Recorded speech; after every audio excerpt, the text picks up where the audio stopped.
नमस्ते। आज हम पढ़ने जा रहे हैं समाजशास्त्र के दूसरे पाठ भारतीय समाज की जनसांख्यिकी संरचना का तीसरा और अंतिम भाग। इस भाग में हम ग्रामीण नगरीय विभिन्नताएं और नगरीकरण के बारे में पढ़ेंगे। पहले ग्रामीण नगरीय विभिन्नताएं के बारे में चर्चा करते हैं। ग्रामीण नगरीय विभिन्नताएं जो हैं इसमें हम गांव और नगरों के विशेषताओं में किस तरह के अंतर हैं इसके बारे में जानेंगे और नगरीकरण के वजह से होने वाले बदलावों के बारे में भी सीखेंगे। भारत की अधिकांश जनता जो है ये आज भी ग्रामीण क्षेत्रों में रहती है, पर अब नगरीय जनसंख्या बढ़कर 30% के आसपास हो गई है और ग्रामीण जनसंख्या कम होकर 70% रह गई है। और इसका होना नगरीकरण के वजह से हो रहा है, जिसके बारे में हम गौर से दूसरे भाग में देखेंगे। नगरीय जनसंख्या का 2/3 जो है इससे अधिक भाग 27 बड़े शहरों में रहते हैं। 27 बड़े शहरों में 2/3 से अधिक जनसंख्या इन बड़ों शहरों में रहते हैं। नगरीय जनसंख्या के 2/3 से भी अधिक भाग इन 27 बड़े शहरों में रहते हैं, जिनकी आबादी 10 लाख से भी ज्यादा है। इसलिए हम ये पता लगा सकते हैं कि इन बड़े शहरों में आबादी बहुत ज्यादा है और नगरीय जनसंख्या का बहुत बड़ा भाग इन शहरों में रहते हैं।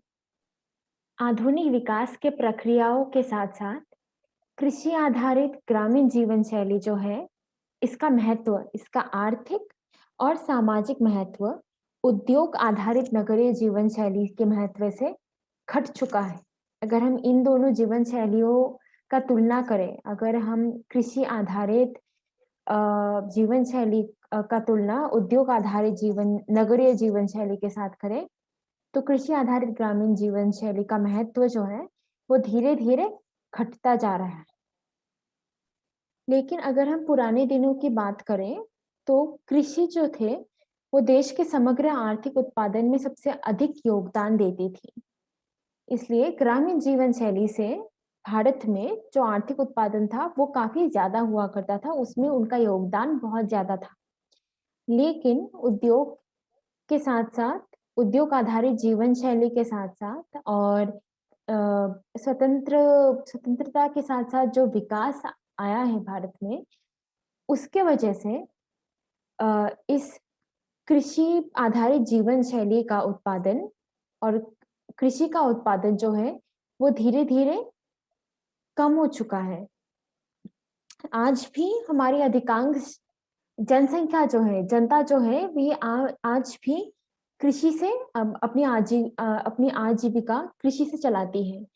पर उनके आजीविका चलाने के साथ साथ उनका जो उत्पादन है उसका महत्व तुलना में काफी कम हो चुका है। उसका अपेक्षित आर्थिक मूल्य अत्यधिक घट चुका है और इसका कारण ये है कि अब जो उद्योग आधारित जीवन शैली है, उद्योग के साथ साथ जो उत्पादन हो रहा है उसका मूल्य और उसका महत्व बढ़ता जा रहा है और सेवा आधारित जो जीवन शैली है और सेवा आधारित जो उत्पादन है वो बढ़ रहा है और इसके वजह से कृषि आधारित उत्पादन कम होने लगा है। और इसके वजह से गांव में रहने वाले लोग अधिक से अधिक अब खेती या गांव में काम नहीं करते हैं। ये लोग या तो परिवहन सेवा, व्यवसाय या शिल्प निर्माण जैसे खेती से अलग भिन्न ग्रामीण व्यवसायों को अपनाते हैं, या फिर अगर उनके पास कोई नगर हो या कस्ब हो तो उन नगरों में जाकर वो काम करते हैं, उन नगरीय केंद्रों में जाकर वो काम करते हैं। इसलिए हम ये देख सकते हैं कि जो जनता गांव में रहती है वो या तो खेती से अलग भिन्न ग्रामीण व्यवसायों को अपना रहे हैं, नहीं तो अगर उनके पास कोई नगर हो या नगरीय केंद्र हो तो वहां जाकर वो काम करते हैं और अपने रोजाने के लिए वो नगरीय केंद्र में जाते हैं। और इसी और इसके अलावा गांव से नगरों की ओर प्रवसन भी बढ़ता जा रहा है। और गांव से नगरों की ओर प्रवसन इस कारण के वजह से हो रहा है क्योंकि शहर जो है ये ग्रामीण जनता को चुंबक की तरह अपनी ओर आकर्षित कर रहे हैं। वो काम की तलाश में नगरों की ओर जाने लगे हैं, नगरों की ओर चले जाते हैं। और इसके प्रमुख 3 कारण हैं जिसके बारे में हम अब गौर से देखेंगे।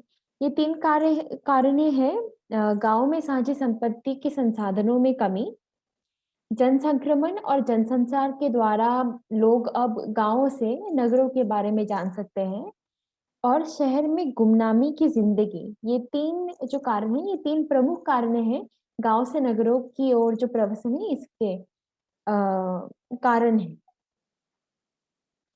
अब हम पहले प्रमुख कारण के बारे में जानेंगे, साझी संपत्ति के संसाधनों में कमी। साझी संपत्ति उस तरह की संपत्ति है जो निजी संपत्ति नहीं है, कोई उसका मालिक नहीं है, सारे लोग मिलकर उसका इस्तेमाल कर सकते हैं। पहले दिनों में अगर हम गांव में तालाबों के बारे में बात कर लें या फिर वन प्रदेशों के बारे में बात कर लें, तो ये पहले दिनों में साझी संपत्ति हुआ करती थी।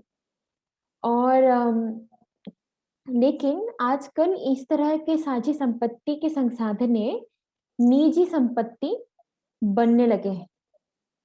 इनके निजी संपत्ति बनने की वजह से इसका मतलब ये है कि अब इन संपत्तियों का कोई मालिक है और बस वो जो मालिक है वही इन संसाधनों का इस्तेमाल कर पा रहे हैं। इसलिए या तो ये संसाधन निजी संपत्ति के रूप में बदल रहे हैं या फिर वो खत्म होने लगे। इसका अगर हम उदाहरण ले लें तो हम देख सकते हैं कि धीरे धीरे तालाबें सूखने लगे हैं या फिर उनमें पर्याप्त रूप में मछली नहीं मिले जाते हैं, या फिर जंगल काट डालने का भी एक मुद्दा है। तो इन सारे कारणों की वजह से साझी संपत्ति में कमी आने लगी है या फिर वो खत्म होने लगे हैं। और अब जबकि लोगों के पास ये संसाधन नहीं रहे हैं, इन संसाधनों में कमी आने लगी है। दूसरी ओर बहुत सी चीजें हैं जो पहले लोग मुफ्त में इस्तेमाल कर पाते थे, लेकिन अब उनको बाजार में जाके उनको खरीदना पड़ रहा है। इसका अगर हम उदाहरण ले लें तो हम ये देख सकते हैं कि रसोई के लिए जो लकड़ियों का इस्तेमाल किया जाता है वो अब बाजार से लोग खरीदते हैं, या फिर लोग खाद्य वस्तु जो उनको पहले मुफ्त में मिला करती थी वो साझी संपत्तियों के द्वारा प्राप्त कर पाते थे, उनके लिए भी अब उनको बाजार से खरीदना पड़ता है। और इसके वजह से उनकी कठिनाइयां बढ़ती जा रही हैं, गांव में रहने वाले लोगों की कठिनाइयां बढ़ते जा रहे हैं। और नकद आमदनी कमाने के जो अवसर हैं, पैसा कमाने का जो अवसर है वो भी अब धीरे धीरे गांव में कम होने लगा है। और ये पहला प्रमुख कारण है कि लोग अब गांव से नगरों की ओर क्यों जाने लगे हैं, नगरों की ओर प्रवसन क्यों हो रहा है। अब अगर हम दूसरा कारण देख लें तो दूसरे कारण में हम जन संक्रमण और जनसंचार के बारे में सीखेंगे। जन संक्रमण और जनसंचार के साधन जो है इसके द्वारा ग्रामीण तथा नगरीय इलाकों के बीच की जो अंतर है ये कम होने लगा है। आप रेडियो ले लें, टेलीविजन ले लें, समाचार पत्र ले लें, इनके द्वारा अब गांव में रहकर लोग नगरीय जीवन शैली के बारे में और नगर में मिलने वाले अवसरों के बारे में पता लगा सकते हैं और उनके बारे में जान सकते हैं। ये जो तस्वीरें पेश किए जाते हैं, टीवी के द्वारा लोग देख सकते हैं, रेडियो के द्वारा लोग सुन सकते हैं, तो ये तस्वीरें देखकर इन चीजों के बारे में सुनकर लोगों को ये लगता है कि अगर वो नगरों की ओर जाएंगे तो उनको नए नए अवसर मिलेंगे और वो ज्यादा आसानी से पैसे कमा पाएंगे। और गांव में रहने वाले लोग नगरीय तरक भरक और सुख सुविधाओं के बारे में भी धीरे धीरे जानने लग रहे हैं और सुपरिचित हो जाते हैं। और इसके वजह से ये एक प्रमुख कारण है कि लोग गांवों से नगरों की ओर क्यों प्रवसन करने लगे हैं। तीसरा प्रमुख कारण है शहरों में गुमनामी। शहरों में जनसंख्या काफी ज्यादा है। ये हमने पहले भी देखा है कि गांव के साथ अगर हम तुलना कर लें तो बड़े-बड़े शहरों में जनसंख्या बहुत ही ज्यादा है। छोटे जगहों में बहुत सारे लोग एक साथ रहते हैं। नगरों में रहने वाले लोग एक दूसरे को आसानी से नहीं पहचान पाते क्योंकि वहां पे जनसंख्या इतनी ज्यादा है और ये जो अपरिचितों के साथ जो संपर्क होता रहता है, क्योंकि हम किसके साथ उठते हैं, बैठते हैं, खाते हैं, हम किसके साथ मेट्रो लेते हैं, हम किसके साथ लोकल ट्रेन ट्रेन पे चढ़ते हैं, क्योंकि हम उनके साथ परिचित नहीं हैं। इसकी वजह से ये गुमनामी जो है ये लाभकारी भी साबित हो सकता है। ये प्रमुख रूप से लाभकारी साबित होता है अनुसूचित जातियों और जनजातियों के लिए।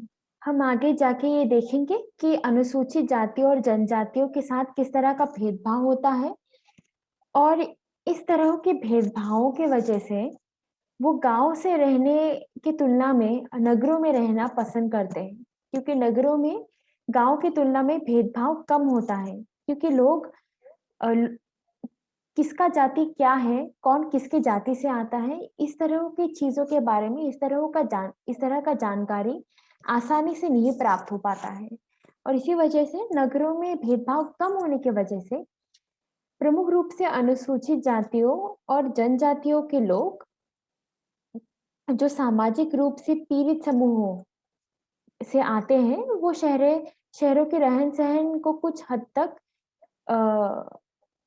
अपमानजनक स्थिति से उन्हें बचाती है। अपमानजनक स्थिति से उन्हें बचाता है और जिस तरह का भेदभाव उनको गाँव में भुगतनी पड़ती है, उससे कम भेदभाव उनको नगरों में भुगतना पड़ता है। क्योंकि उनके जाति के बारे में, उनके जनजाति के बारे में जानकारी प्राप्त करना अ, उतना आसान नहीं होता है। लेकिन हम ये भी देखेंगे कि नगरों में भी काफ़ी अलग-अलग तरह का भेदभाव होता है और इसके बारे में हम तीसरे पाठ में पढ़ेंगे। तो अब हम ये देख चुके हैं कि किस तरह से इस तरह के कृषि आधारित ग्रामीण जीवन शैली से लोग अब नगरीय जीवन शैली की ओर जाने लगे हैं। किस तरह से गाँवों से प्रवसन हो रहा है नगरों की ओर और हम ये देख सकते हैं कि किस तरह से इस तरह के जीवन शैली की तुलना में इस तरह का जीवन शैली अब इस तरह के जीवन शैली का महत्व ज़्यादा है। हम उद्योग का यहाँ पे उदाहरण ले सकते हैं या फिर गुमनामिता का उदाहरण ले सकते हैं। इस तरह की चीज़ों की वजह से लोग अब गाँव की तुलना में नगरों को ज़्यादा पसंद करते हैं। नगरों के बारे में अब जनसंचार और जनसंक्रमण के द्वारा लोगों को पता भी चलने लगा है। गाँव से लोग इन चीज़ों के बारे में देख सकते हैं, सुन सकते हैं और भारत के उत्पादन में भी इस तरह के उद्योग और सेवाओं का योगदान जो है वो काफ़ी ज़्यादा है। आर्थिक रूप से और सामाजिक रूप से उनका महत्व काफ़ी ज़्यादा है। ग्रामीण और कृषि आधारित जीवन शैली और कृषि आधारित उत्पादन के साथ अगर हम तुलना कर लें तो उससे काफ़ी ज़्यादा है। और इस वजह से अब हम देखेंगे कि किस तरह से नगरीकरण का जो प्रक्रिया है ये हमें देखने को मिल रहा है। बर्गल नामक एक स्कॉलर ने नगरीकरण को परिभाषित किया है। उन्होंने बोला है कि ग्रामीण क्षेत्रों का नगरीय क्षेत्रों में बदलना, इस प्रक्रिया को हम नगरीकरण बुलाते हैं। इसको हम नगरीकरण कहेंगे।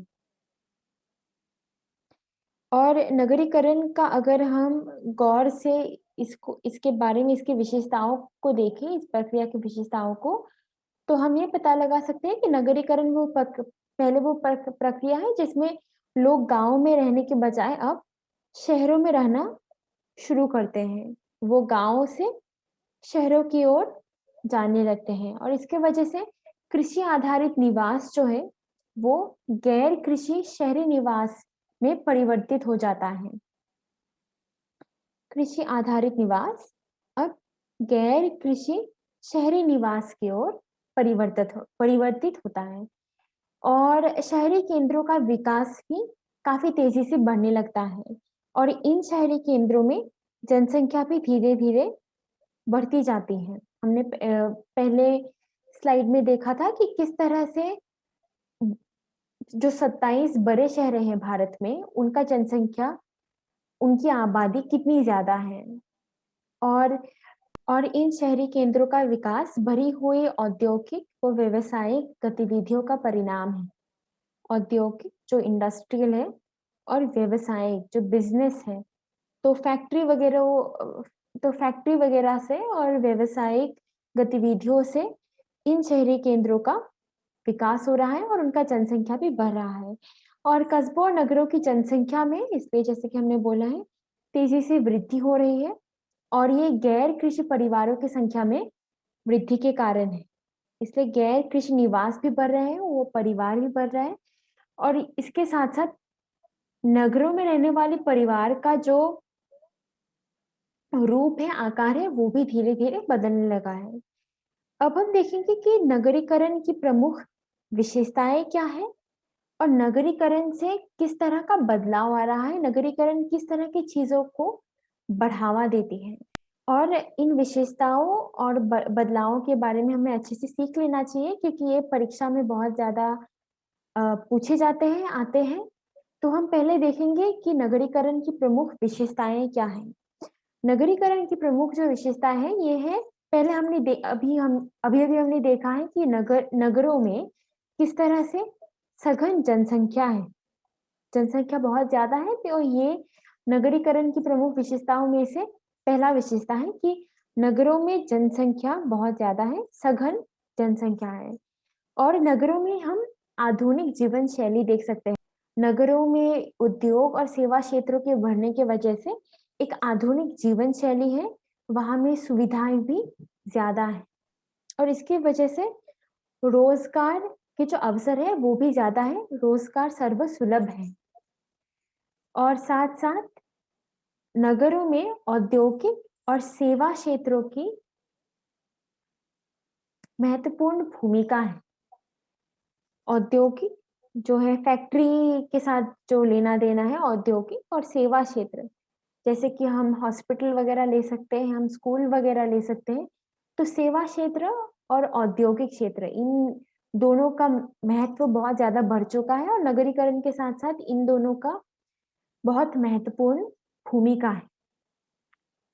और जैसे कि हमने पहले भी देखा है, नगरों में शिक्षा और स्वास्थ्य शिक्षा और स्वास्थ्य दोनों सर्वसुलभ है, दोनों बहुत आधुनिक रूप में मिले जाते हैं। नगरों में हम अच्छे स्कूल्स भी देख सकते हैं और अच्छे अस्पताल भी देख सकते हैं। तो ये नगरीकरण की प्रमुख विशेषताएं हैं। नगरीकरण के साथ साथ जनसंख्या बढ़ती जाती है, नगरों में जनसंख्या बढ़ती है और एक आधुनिक जीवन शैली देख सकते हैं, रोजगार के अवसर बढ़ते हैं और औद्योगिक एवं सेवा क्षेत्र का महत्व जो है ये बढ़ता है। नगरों में खास तौर से औद्योगिक और सेवा क्षेत्र का महत्व बढ़ता है और शिक्षा और स्वास्थ्य भी, इन सुविधाओं का पाना भी नगरों में ज्यादा आसानी से हम पा सकते हैं और नगरीकरण के साथ साथ ये सर्वसुलभ हो जाते हैं। अब हम नगरीकरण के कुछ बदलावों के बारे में देखेंगे। इनमें से कुछ बदलाव अच्छे भी हैं और कुछ बुरे बदलाव भी हैं और क्योंकि हम देख सकते हैं कि नगरों के बढ़ने के साथ साथ प्रदूषण जो है वो भी बढ़ती जाती है। हम जल प्रदूषण का उदाहरण ले सकते हैं, वायु प्रदूषण, ध्वनि प्रदूषण इत्यादि अलग अलग तरह का प्रदूषण अब नगरीकरण की वजह से हो रहा है, उद्योग की वजह से हो रहा है, औद्योगिक क्षेत्र की वजह से हो रहा है। लेकिन हम उसके साथ साथ कुछ अच्छे बदलावों को भी देख सकते हैं, जैसे कि व्यापार और वाणिज्य का विस्तार हो रहा है। हम व्यवसायिक क्षेत्र में ये देख सकते हैं कि काफी बदलाव आ रहा है, काफी विकास हो रहा है और काफी विस्तार भी है। तो ये नगरीकरण के द्वारा आने वाले बदलाव में से एक है। अगर हम गाँव से नगरों की ओर जाने वाले लोगों का जनसंख्या बढ़ता हुआ देखें, अगर लोग धीरे-धीरे नगरों की ओर जाने लगें और नगरों में उतना विकास नहीं हो पा रहा है कि सारे लोग अच्छे-अच्छे घरों में रह पाएँ। उस तरह का विकास नहीं हो पा रहा है। सरकार भी इस तरह का विकास नहीं ला पा रही है और इसी वजह से बस्तियों का विकास हो रहा है। साथ-साथ जनसंख्या के बढ़ने बढ़ने की वजह से नगरीय क्षेत्रों में नगरों में रहने वाले जनसंख्या के बढ़ने की वजह से जैसे कि हमने पहले भी देखा है, भीड़ और गुमनामिता के जैसे बदलावों को भी हम देख पा रहे हैं। इन तरह की चीज़ें भी नगरीकरण के द्वारा इनको भी बढ़ावा दिया जाता है। और पारिवारिक संरचना में भी परिवर्तन नगरीकरण के द्वारा आ रहा है। नगरों में रहने वाले परिवारों का आकार अगर हम गाँव के परिवारों के साथ तुलना कर लें तो उनका आकार छोटा होता है और इस तरह का संरचना नगरीकरण के बढ़ने के साथ-साथ हो रहा है।